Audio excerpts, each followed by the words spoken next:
What's up, everyone? I'm Faloki, and today we're going to be looking at what the Seahawks did in day one of the 2020 NFL Draft. So, day one of the 2020 NFL Draft has come and gone, and some pretty interesting things have happened. Of course, Joe Burrow went first, Chase Young went second, Jeff Okudah went third. Pretty expected. Tua went to the Dolphins, which was also expected, and Isaiah Simmons went top 10 to the Cardinals. He went at number 8, so a little bit later than he was expected to go, but still top 10 like you'd expect. The Chargers also got Justin Herbert to fill up their quarterback slot, so overall, some pretty expected things happening. Interestingly, though, the Packers ended up taking Jordan Love with the 26th pick. It seems as though they're probably preparing for life after Aaron Rodgers, but we'll just have to see what happens next season and the seasons to come with Aaron Rodgers and the Packers.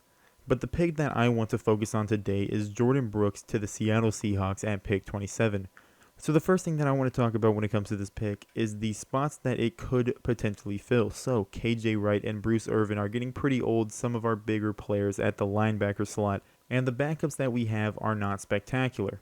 It would be nice to see Shaquem Griffin get more time on the field, get more snaps, because he plays with heart, and he honestly is pretty decent, and it's just a great story that he has. So it would be fun to see him play a little bit more next season, but it's unlikely that he'll make much of an impact in the linebacker situation, but there's always the chance that Jadeveon Clowney could come back as well.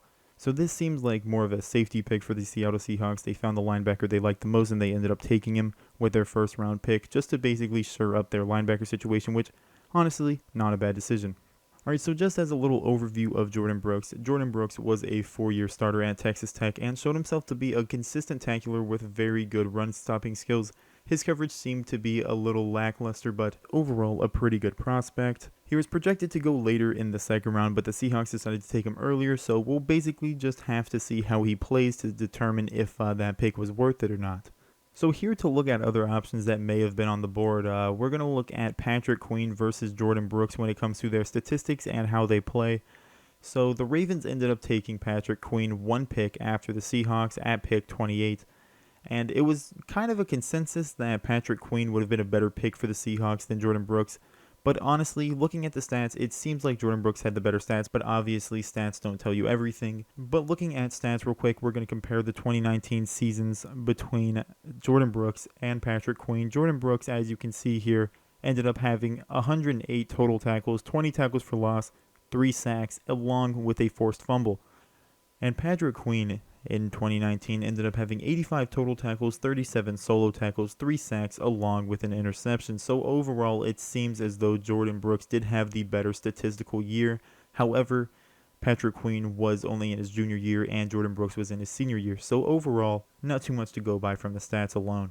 Overall, Patrick Queen seems to be a much better coverage linebacker than Jordyn Brooks. However, Jordyn Brooks seems to be a better tackler and run stopper. So two relatively different skill sets, and the Seahawks ended up opting to go for the sure tackler. So honestly, not a bad pick whatsoever, but there's definitely some room for comparison, and it'll be interesting to see how they compare to each other when it actually comes down to the season being played. Finally, I'd just like to give my thoughts on the pick, and overall, it's a pretty decent pick. The Seahawks, they've done relatively questionably in the first round in recent drafts, but honestly, this pick, I can't be upset whatsoever as a Seahawks fan.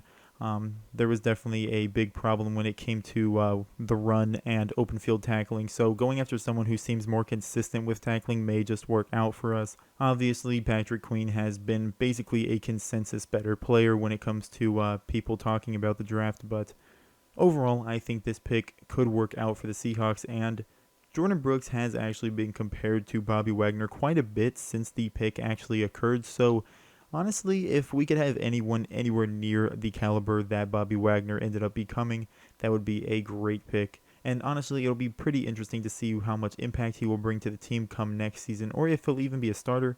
Hopefully, with a pick like this, he will end up becoming a starter, or at least getting a decent amount of playing time to show what he can do. I know LJ Collier didn't really get much of a chance in his rookie season, but honestly, he was kind of a consensus bust pick. But really with the Seahawks, they don't really go for the big name player as much as they do people they just like and they are ready to build from the ground up. So it'll honestly be interesting to see how Jordyn Brooks ends up coming out, but he seems to be one of the better first round picks in our recent drafts. So to wrap up this video, I'm going to give the Seahawks a little grade for this pick, and I'm going to give them a B+. honestly, it seems to be a pretty good pick. When it comes down to it, the run was a big problem, and tackling was a big problem for the Seahawks last year. So someone who can tackle and stop the run could be a good pickup to add to the defense. So really, I don't see a problem with the pick. Obviously, there could have been a better option in Patrick Queen, but really, we just have to see both of them play to see who ends up being better. But overall, I am not mad at this pick whatsoever. It could have been much worse. And honestly, there is a chance that it could have been better, but we still have to see. Right now, it's a B+. If Jordyn Brooks ends up outplaying Patrick Queen, it could be an A.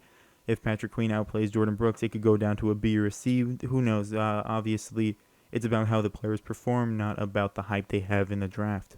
And with that, I'd like to thank you for watching. Make sure that you like this video if you enjoyed it, and subscribe if you want to keep up with any of my content. And yeah, that's about it. Have a great day.